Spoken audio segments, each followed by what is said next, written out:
Hello and welcome beautiful people to Marco Narrates, where I do the self-explanatory, because sometimes you would rather be read to than do the reading yourself.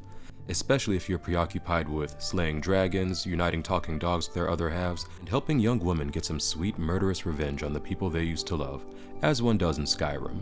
The game makes it incredibly easy to overlook its books, museum flyers, and journals, no matter how loosely quest-related they might be, like the subjects of today's video, the Alftand Journals. The writings of an expedition team trapped in the Dwemer Ruins by an unrelenting blizzard. After sheltering themselves from the storm, and losing some men in the process, they are beset by the automaton still defending Alftand, and worse things in its depths. These are their last known words before succumbing to fates worse than a death by storm. Expedition Manifest. We've managed to secure the site, and hold off any others who may try to steal our discoveries so far, especially those from the College of Winterhold, who seem to think the glory of exploring every ruin should be theirs alone. The crew for our expedition is as follows: Sulla Trebatius, myself, expedition leader; Umana, my constant companion and bodyguard; Valley, a mage not associated with Winterhold, took some time to find; Endrast, a fellow explorer of some local renown; Yag, a great brute of a woman, hired to keep the rest of the labor in check; Jadar and Jazar, two Khajiit brothers, hired as labor. Need a couple more laborers. Getting through the ice is proving difficult. We've set up shelter and scouted the area.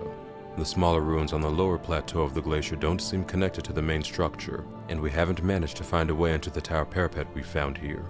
Yag mentioned spotting a fissure in the glacial wall that may lead into the ruins, so we're going to try to find a way to get down there with the gear. Looks like a storm is coming. Sulla's Journal. We tried to get through the glacier at the top, but we couldn't find any way into that tower parapet. Yag spotted a fissure in the glacial wall, and construction of a catwalk was finished just in time for a storm to hit. At first we thought to wait it out, but it has only gotten worse. A shift in the glacier took out several of the new laborers.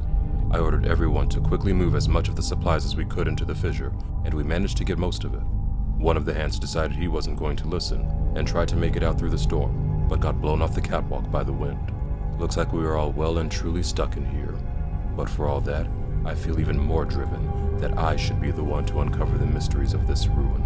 I'm tired of all the credit for my work going to the mages or the Legion. It will be my name that goes down in the history books for this discovery. Research notes. Author unknown. If only Umana would have left one of these dwarven machine creatures intact for me to study. The fact that they almost killed those Khajiit brothers in the middle of the night doesn't mean we couldn't have found a way to disable one. We dragged some stuff in front of the pipes they came out of to stop them from coming back. They are simply fascinating. It is just as Calcelmo described in Dwarves Volume 2. Their appearance does, in fact, resemble that of an arachnid. I had thought that to be an embellishment given by his source. The inclusion of the soul gem into the design of the apparatus is quite remarkable. It could explain the focus for the lightning that he describes. Oddly enough, it doesn't appear to be the main power source of the apparatus. Perhaps some sort of harmonic resonance with the energies contained in the soul gem to bring heat to a small boiler? Too early to say conclusively. That does raise the question of where they get the liquid for the boiler, however. That was strange. I thought I just saw something moving beyond the barred door. It looked vaguely humanoid. I wonder if it could be an undiscovered automaton. I'm going to move my bedroll down here to see if I can catch another glimpse of it. This is all so exciting. Jazar's Journal. This one is at his wit's end. I signed Jadar myself up for this expedition to try and get him clean of the skooma. I brought a small supply to try to bring him down slowly, but the storm has had us trapped in the glacier for weeks. The others have not yet caught on that one with fur should not shake so much from the cold. But I've run out of the little skooma I brought, and Jadar is getting pretty bad. He started hallucinating creatures coming out of the ice and the ruins. The others are starting to think he may be behind Valley's disappearance, but I know he would never do something like that. Umana's Journal. It's been about a week since Valley went missing, and now Endrast is gone too. We found blood leading over to the barred-off doorway, but Sulla seems to think that they found a way through and that they are trying to cut him out of the discovery. He keeps saying that we need to press on. We've managed to break through into another section of the ruins, an animunculary. where the dwarves would produce their automatons.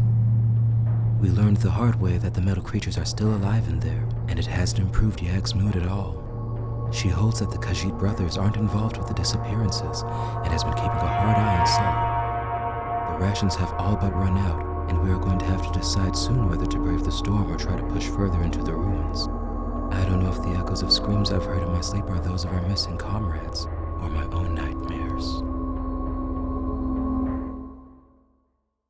Endrast Journal. The eyeless creatures took us in our sleep. I don't know what happened to the Khajiit brothers. We never saw them in the cell.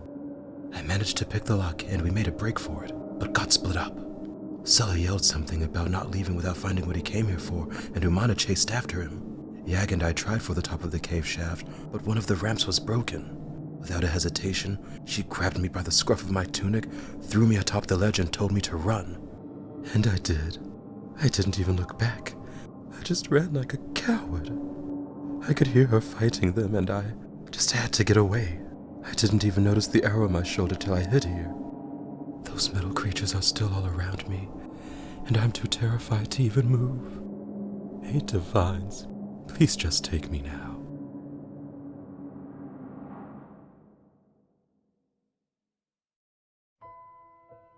And that, beautiful people, is how unfortunate circumstances coupled with the ambitions of one man led those who followed him into tragedy. Thank you for listening, and I hope you enjoyed this video. If you did, consider clicking the like and subscribe buttons, and check out my other narrations of Elder Scrolls texts, like the Aetherium Wars and the real Barenziah, linked in the description below.